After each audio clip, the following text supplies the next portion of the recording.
Hello दोस्तों, नमस्कार। SM के चैनल पर मैं आप सभी का बहुत बहुत स्वागत करता हूं। इस वीडियो में हम बात करने वाले हैं कि किसी शेयर को बाय करते वक्त कौन कौन सी चीजें देखनी होती हैं। बट उससे पहले मैं आप सभी को बता दूं, मेरी तरफ से किसी भी शेयर को बाय एंड सेल करने की कोई रिकमेंडेशन नहीं है। ये वीडियो मैं सिर्फ और सिर्फ इंफॉर्मेशन एंड एजुकेशन पर्पज के लिए आपके सामने रख रहा हूं।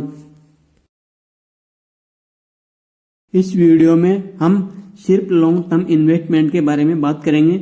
लॉन्ग टर्म इन्वेस्टमेंट का मतलब होता है कम से कम 3 से 5 ईयर तक का टाइम पीरियड। तो चलिए दोस्तों, वीडियो को स्टार्ट कर लेते हैं कि किसी शेयर को बाय करते वक्त कौन सी चीजें देखनी चाहिए। बॉस, सबसे पहले चेक करो कि आप जिस कंपनी में जा रहे हो उस कंपनी का बिजनेस मॉडल आपको समझ में आता है या नहीं। क्योंकि अगर आपको कंपनी का बिजनेस मॉडल समझ में नहीं आएगा तो आप कंपनी में कुछ भी प्रॉफिट नहीं कर पाओगे और ना ही आप कुछ डिसीजन ले पाओगे। उसके बाद कंपनी के बारे में चेक करो कि कंपनी क्या बिजनेस करती है और उसका सेक्टर कौन सा है। क्या कंपनी जिस सेक्टर में काम कर रही है उसमें ग्रोथ है या नहीं है। फिर चेक करना होता है कि कंपनी का बिजनेस डोमेस्टिक है या इंटरनेशनल मार्केट है या दोनों मार्केट में प्रेजेंस है।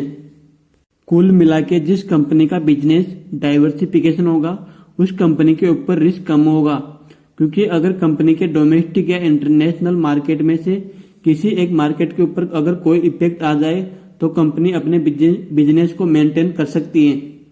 उसके बाद फिर चेक करना होता है कि कंपनी जिस सेक्टर में काम करती है उस सेक्टर में कितना कंपटीशन है। क्योंकि जहाँ ज्यादा कंपटीशन होगा वहां पर बिजनेस करने में थोड़ी कठिनाई आती है। फंडामेंटल एनालिसिस में सबसे पहले चेक करना होता है कि कंपनी का साइज क्या है। कंपनी मिड कैप है, स्मॉल कैप है या लार्ज कैप है। फिर पीई रेशियो चेक करते हैं कि कंपनी का पीई रेशियो कितना है।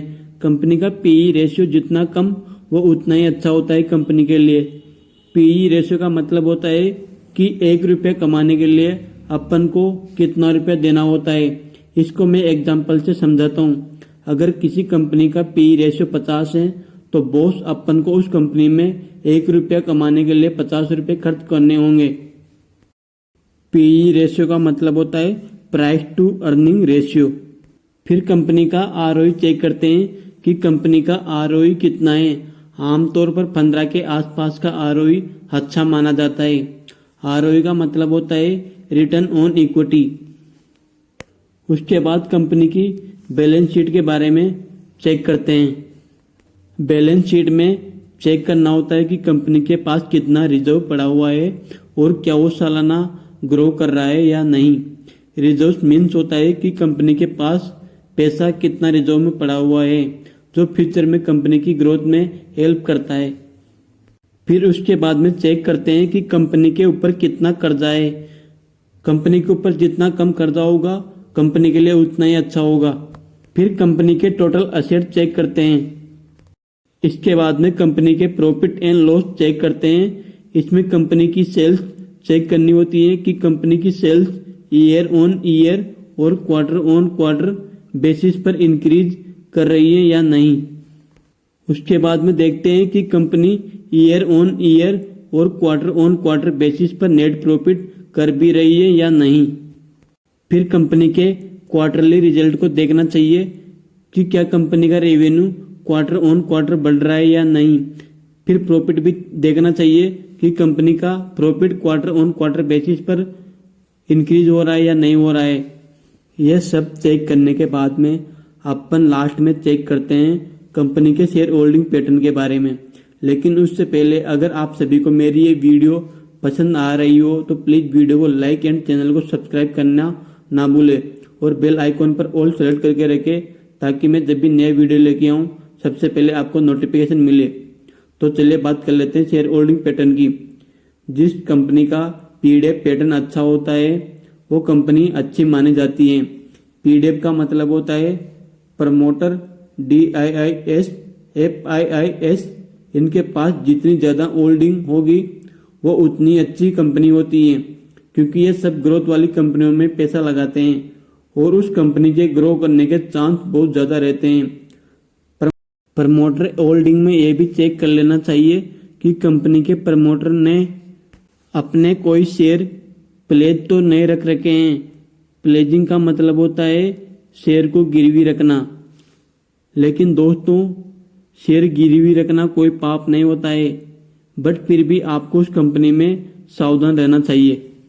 शेयर होल्डिंग पैटर्न में फिर चेक करते हैं पब्लिक होल्डिंग। जिस कंपनी में पब्लिक की होल्डिंग कम होती है उसको मार्केट में अच्छी कंपनी माना जाता है। बहुत से लोग टेक्निकल एनालिसिस भी करते हैं, लेकिन बॉस टेक्निकल एनालिसिस सिर्फ शॉर्ट टर्म वालों के लिए इम्पोर्टेंट होता है। लॉन्ग टर्म इन्वेस्टमेंट में टेक्निकल एनालिसिस करना कोई सेंस की बात नहीं होती है। लॉन्ग टर्म इन्वेस्टमेंट में सिर्फ फंडामेंटल एनालिसिस इम्पोर्टेंट होता है। दोस्तों, फंडामेंटल एनालिसिस में ये सारी चीजें आती हैं जो अपन ने अभी इस वीडियो में चेक की हैं। ये सारी चीजें फंडामेंटल एनालिसिस के अंतर्गत आती हैं। दोस्तों, अगर आपने ये सारी चीजें मार्केट में खुद से कर ली ना, तो बिलीव मी, आपने शेयर मार्केट में 90% काम पूरा कर लिया है कि शेयर बाय करते वक्त क्या क्या देखना चाहिए। तो ठीक है दोस्तों, आशा करता हूँ आप सभी को ये वीडियो काफी अच्छी लगी होगी। इस वीडियो में अपन ने जाना है कि शेयर बाय करते वक्त क्या क्या देखना